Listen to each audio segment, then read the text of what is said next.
What if I told you two states are using maps like power plays, drawing lines not for fairness, but for political survival? Every 10 years after the census, states redraw their congressional and legislative districts.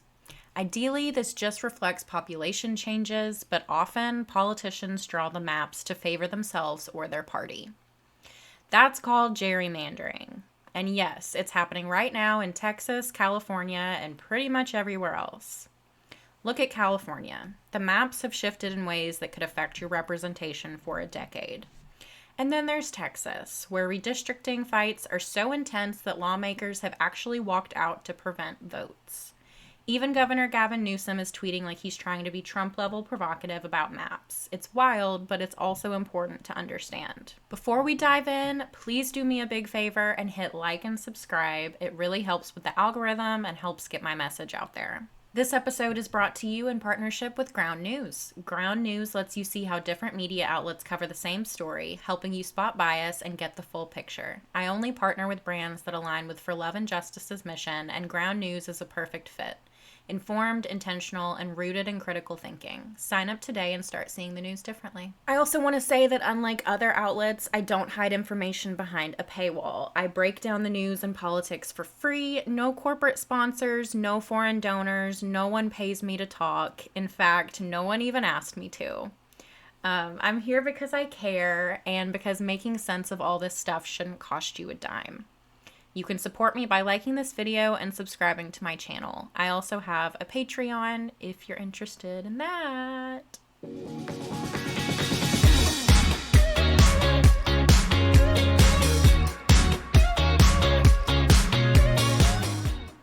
So what is gerrymandering? It's basically when politicians draw voting district lines in a way that gives their party an unfair advantage. Basically, they cheat the map so they can win more elections, even if most people vote the other way. Why does it matter? Because even slight changes can shift power significantly. One party can win more seats with fewer votes, essentially. Why does it matter to you personally? Because your congressional district might change and you might not get the representation you thought you had. So let's break down what's going on in Texas. The Texas Senate approved a new map mid-census. Keep in mind, we are in the year 2025. Census happens every 10 years. So mid-decade, the Texas Senate approved a new map and the House stalled due to a Democratic walkout. Democratic representatives literally left the state and faced getting arrested. On August 20th, the Texas House passed the mid-decade redistricting plan. The vote was 88 to 52. After a 2-week walkout aimed at blocking quorum. Then on August 22nd, the Texas Senate approved the map 18 to 11, forwarding it to Governor Abbott. The proposed map is designed to dismantle Democratic strongholds in cities like Austin, Houston, Dallas, and South Texas with the goal of adding 5 GOP-leaning congressional seats. As you can see here with this little map, wherever I put it, Austin, Houston, Dallas, and South Texas have turned into itty-bitty tiny little blue dots, even though they make up the majority of the state's economy. And in turn, Democrats have vowed litigation alleging Voting Rights Act violations and racial discrimination. So what's at stake?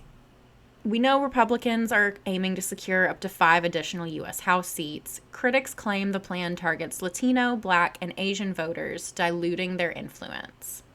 Now let's switch gears to California, because basically what's happening in California is retaliation against what is happening in Texas. It is tit for tat. So Newsom has proposed the Election Rigging Response Act, which would temporarily pause the Independent Citizens Redistricting Commission and lets the legislature redraw maps through 2030. This includes a constitutional amendment for a November 4th special election ballot, and Proposition 50 would suspend the Independent Citizens Redistricting Commission's map and replace it with a Democratic favoring map for 2026 to 2030. The California Supreme Court denied a Republican-led attempt to halt the special election, clearing the way for the vote. So the goal here, whereas in Texas, it's for the GOP to gain 5 seats, the goal here is for Democrats to grab 5 Republican-held seats, which could boost Democrats from which could boost Democrats from 43 to 48 out of 52 seats. And who better to comment on this than the former governor, Arnold Schwarzenegger? He is not happy with what's going on. He was the former governor of California, and he says this is not a battle between Democrats and Republicans. This is a battle between politicians and the people. And I have to say, I concur, Governor. Because the people in power are going to do what they need to do to stay in power. So this is not between Republicans versus Democrats. This is between the people and their representatives and whether or not they're actually representing us. Now let's break down Gavin Newsom's tweets, his Twitter behavior, shall we? It is reminiscent of Trump and his Truth Social posts and his Twitter posts before he had Truth Social. So Newsom said it was time to play hardball in defense of democracy, and he has framed the move as a Democratic defense against Trump's rigging of the midterms. His press office began tweeting in all caps, echoing Trump's trademark tone. And this has drawn a lot of criticism. A lot of people, a lot of talking heads are saying that Gavin Newsom is not presidential material because he talks like this and because he's mocking Trump.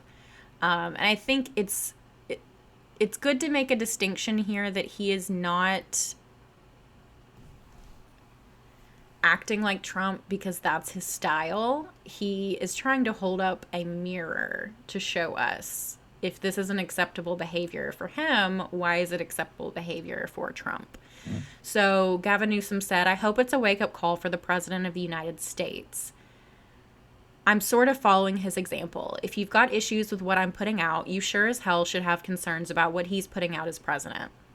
I think the deeper question is how we have allowed the normalization of his tweets, Truth Social posts, over the course of the last many years to go without similar scrutiny and notice. And he's not wrong. It's been a whole decade, guys. He started this in 2015. I'm tired. We're in 2025.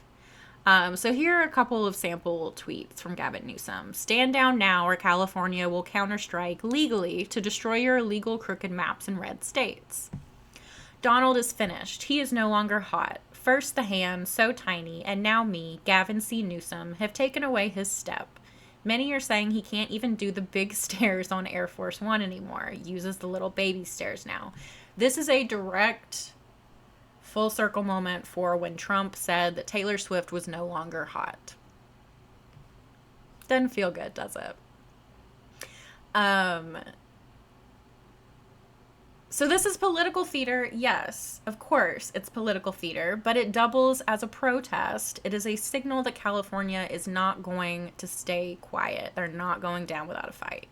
So final thoughts. Redistricting should be a reflection of people, not power. But right now, maps are shaping politics like curfews shaping protests. So let's watch every boundary shift because that's how democracy gets redrawn. Now, between gerrymandering, redistricting, maps that look like drunk snakes, you might think there's nothing I can do. But actually, you can do a lot. You can track your state's redistricting proposals. Public comments increasingly matter. Attend hearings virtually or in person and submit feedback. Vote in every election, not just federal, but down ballot races that shape redistricting. Support watchdog groups like Brennan Center, Common Cause, and the League of Women Voters. And share maps and explain the stakes. Awareness drives accountability. So let's really put the heat on them, guys. Make calls to your senators, your representatives, send emails, comment on public posts, make your voice heard. Okay, guys, that's the show. Thank you so much for watching, and please don't forget to like and subscribe. You think you just fell out of a coconut tree? You exist in the context of all in which you live and what came before you.